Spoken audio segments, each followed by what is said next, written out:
이 이야기는 병원에서 절대 먼저 꺼내지 않는 이야기입니다. 왜냐하면 이것으로 그들은 막대한 돈을 벌어왔기 때문입니다. 노년의 성이라는 주제를 애써 외면하고 자연스러운 욕망을 부끄러운 것으로 치부하는 사회적 분위기 속에서 수많은 어르신들이 불필요한 죄책감과 검증되지 않은 정력제에 기댄 채 조용한 고통을 감내해 왔습니다. 그 침묵이 만든 불안이 곧 그들의 돈벌이가 되었던 셈입니다.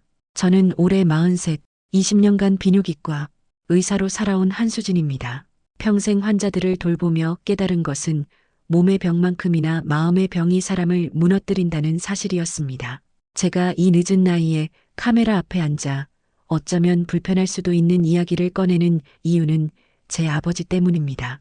제가 의대생이던 시절 환갑을 갓 넘기신 제 아버지는 갑자기 기력을 잃고 방 안에만 머무시는 날이 많아졌습니다. 평생을 호랑이처럼 엄하고 당당하셨던 분이었습니다. 그런 아버지가 하루아침에 어깨가 무너져 내린 채 깊은 한숨만 내쉬는 모습을 보는 것은 온 가족에게 큰 충격이었습니다. 병원에서는 노화로 인한 무기력증이라는 애매한 진단만 내놓을 뿐이었습니다. 어느 늦은 밤 저는 아버지 방에서 나는 희미한 흐느낌 소리를 들었습니다. 조심스럽게 문을 열자 아버지는 창밖의 어둠을 보며 조용히 눈물을 훔치고 계셨습니다. 그리고 제게 처음으로 속내를 털어놓으셨습니다. 이제 나는 남자로서는 다 끝난 것 같다. 사는 게 아무 의미가 없다. 그 한마디에 담긴 깊은 상실감과 절망을 당시에 저는 온전히 이해하지 못했습니다. 그저 나이가 드시면 다 그런가 보다라고 막연히 생각했을 뿐입니다. 아버지는 결국 우울증을 깊이 앓으셨고 예전의 활기를 되찾지 못한 채 몇 년 뒤 세상을 떠나셨습니다. 아버지의 마지막 몇 년을 지배했던 그 무력감의 정체가 실은 누구에게도 말 못할 성적인 고민과 그로 인한 자존감의 추락이었다는 것을 깨달은 것은 제가 비뇨기과 의사가 되어 수많은 환자들을 만나고 난 훨씬 뒤의 일이었습니다. 만약 그때 누군가 아버지에게 괜찮다, 그건 자연스러운 것이다, 당신은 여전히 건강하다라고 따뜻하게 말해줄 수 있었다면 아버지의 마지막 길이 조금은 덜 외롭지 않았을까? 저는 지금도 그런 생각을 합니다. 그 후회가 제 의사 인생의 방향을 결정했습니다. 저는 누구도 함부로 입에 올리지 않는 노년의 성, 그 깊고 외로운 고민에 귀를 기울이는 의사가 되기로 결심했습니다. 그리고 오늘 제 아버지와 같은 고통을 겪고 있을 이 땅의 모든 아들, 남편, 아버지들을 위해 이 이야기를 시작하려 합니다. 지금 이 이야기가 도움이 되실 것 같다면 구독과 좋아요로 함께 해주세요. 여러분의 건강한 노후를 응원합니다. 혹시 여러분의 마음속에도 누구에게도 털어놓지 못한 아버지에 대한 아픈 기억이 있으신가요? 지금부터 오늘의 주제일은 넘어하는 자기 위로, 독이 아니라 약입니다에 대해 자세히 말씀드리겠습니다. 끝까지 들으셔야 제대로 이해하고 실천하실 수 있습니다. 혹시 처음 오셨다면 구독과 좋아요 부탁드립니다.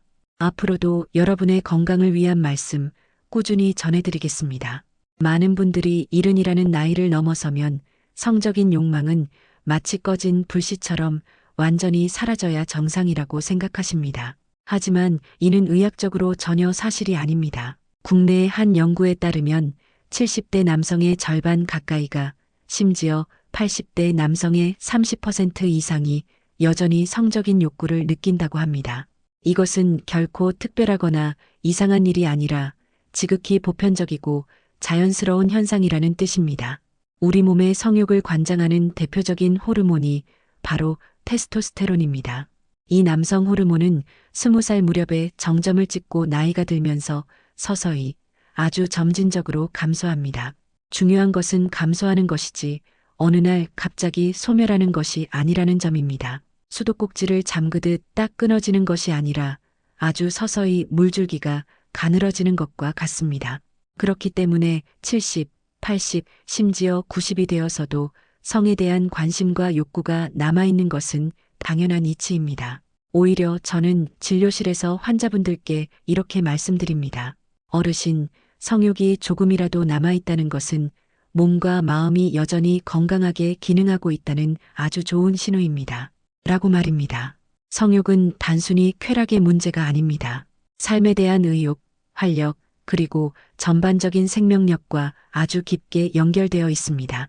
반대로 성욕이 갑자기 뚝 떨어지거나 완전히 사라진다면 우리는 오히려 다른 건강 문제를 의심해 보아야 합니다. 우울증이 심해지거나 다른 내과적인 질환이 생겼을 때 성욕 감퇴가 동반되는 경우가 아주 많기 때문입니다. 그러니 스스로를 주책 맞다고 탓하며 억누르지 마십시오. 그 불씨는 여러분이 여전히 살아있고 건강하다는 증거입니다. 평생을 교직에 몸담으셨던 김영수 선생님이 생각납니다.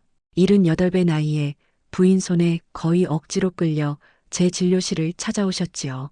한평생 교장 선생님으로 살아오신 분답게 자세는 꼿꼿했지만 얼굴에는 깊은 수심이 가득했습니다. 진료실에 들어와서도 한참 동안 입을 떼지 못하고 바닥만 내려다보셨습니다. 그 무거운 침묵을 깬 것은 함께 오신 사모님이었습니다. 선생님, 이가요. 몇 달째 잠도 제대로 못 자고 말수도 줄었어요. 밥도 잘 안 먹고 자꾸 자기가 이상한 사람 같다고만 해요.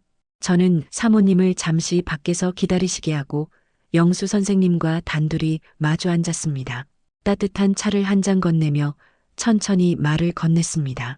선생님, 혹시 누구에게도 말 못할 고민이 있으신가요? 어떤 이야기든 괜찮습니다. 여기는 그런 이야기를 하는 곳입니다. 한참을 망설이던 영수 선생님은 마침내 아주 작은 목소리로 자신의 비밀을 털어놓았습니다.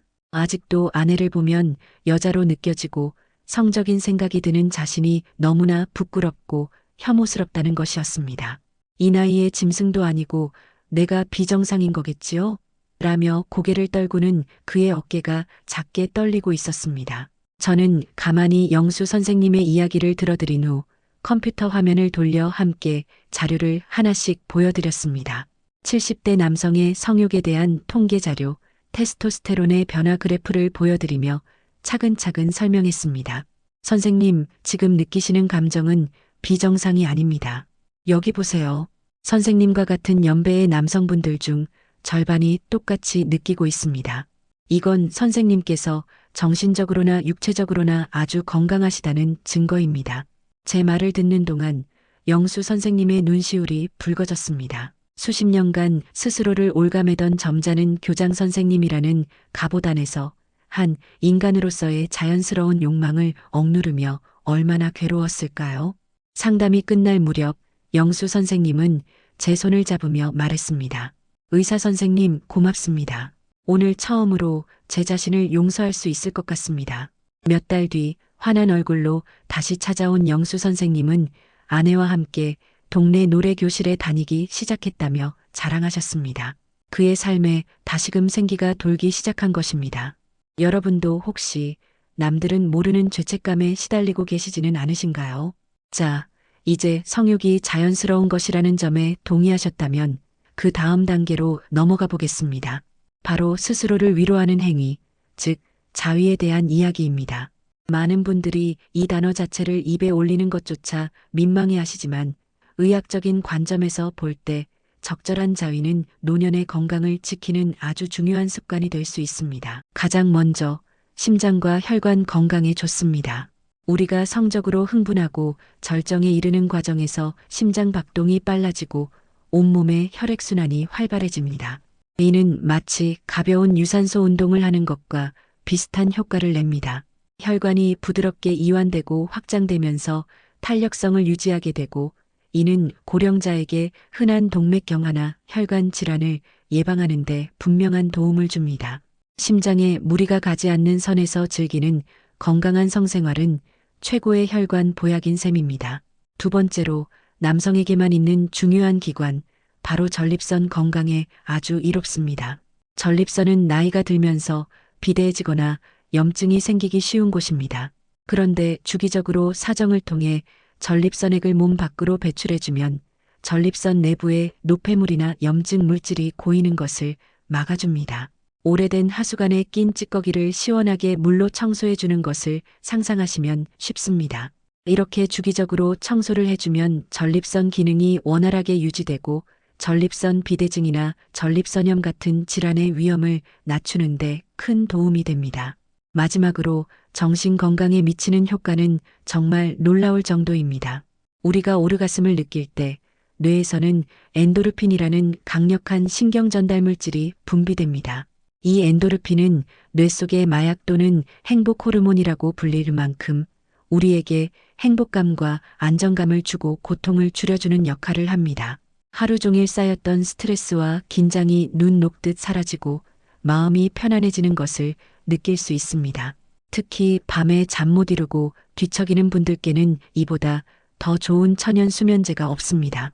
편안하게 이완된 상태에서 숙면을 취할 수 있도록 도와주기 때문입니다. 3년 전 아내분과 사별하고 깊은 상실감에 빠져 있던 이철민 님이 기억납니다. 75의 철민 님은 혼자 사는 넓은 아파트의 적막함과 밤마다 소변 때문에 깨는 전립선 문제로 하루하루를 힘겹게 보내고 계셨습니다.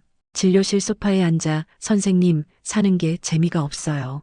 밤에 잠이라도 푹 자면 좋겠는데 그것도 안 되니 죽을 맛입니다라며 힘없이 말씀하시던 모습이 아직도 눈에 선합니다. 그의 집에는 늘 아내의 영정사진이 놓여 있었고 온 집안에는 무거운 그리움과 외로움이 가득 차 있었습니다.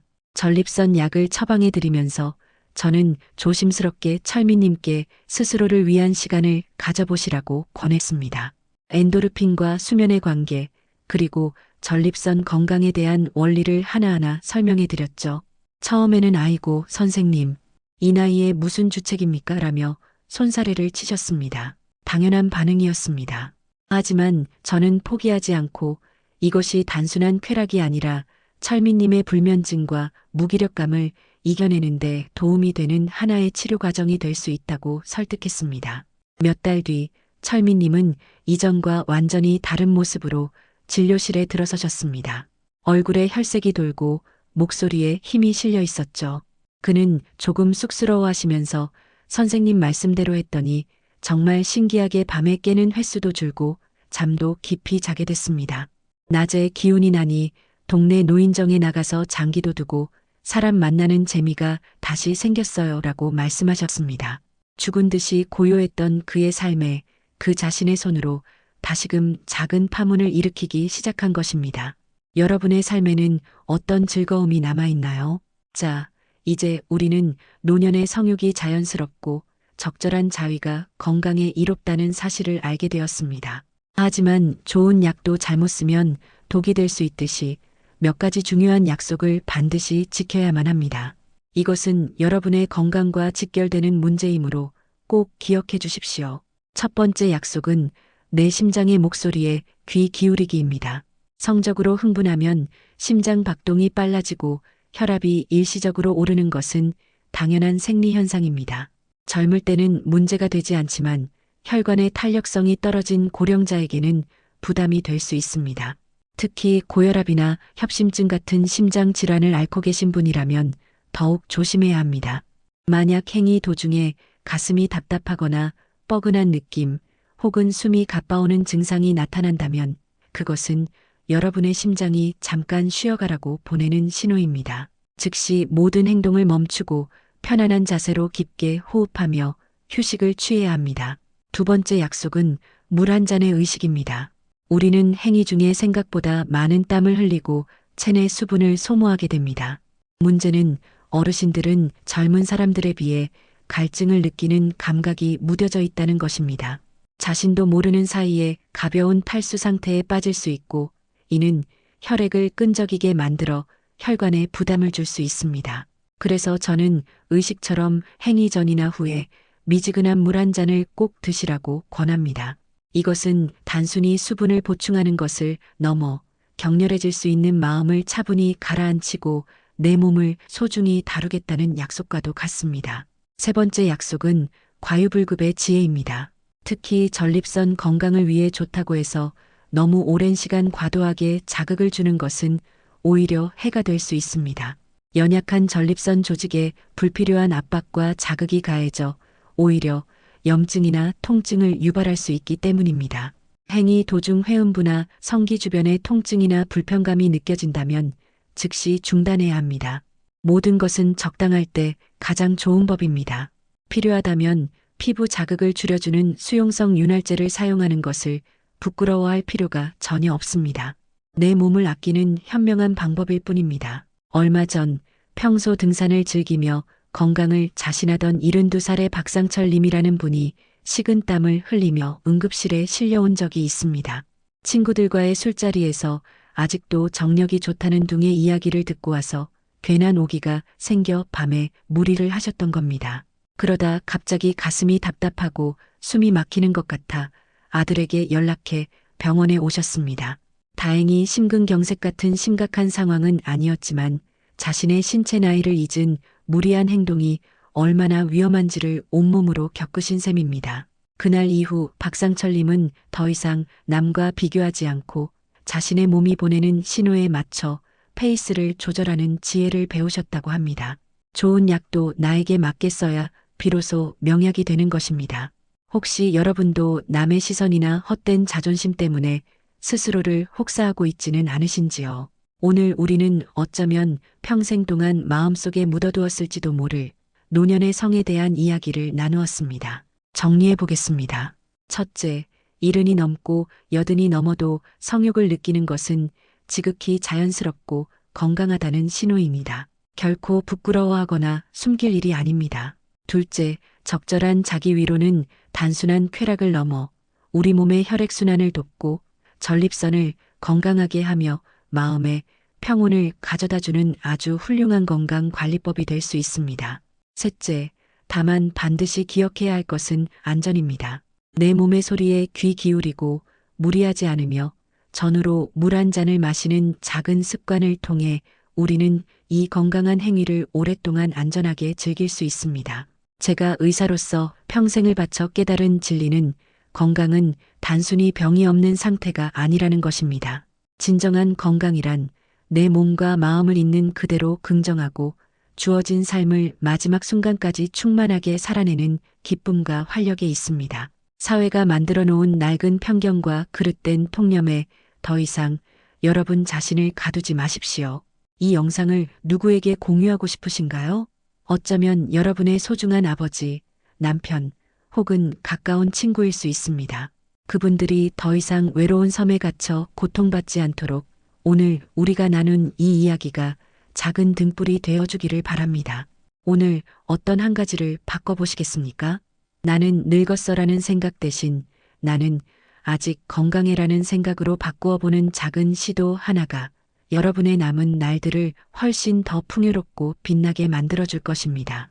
여러분의 몸과 마음이 늘 따뜻하고 평온하시기를, 그래서 매일 아침 눈을 뜰 때마다 살아있음에 감사하는 활기찬 노후를 보내시기를 55년 차 늙은 의사가 진심으로 기원합니다. 감사합니다.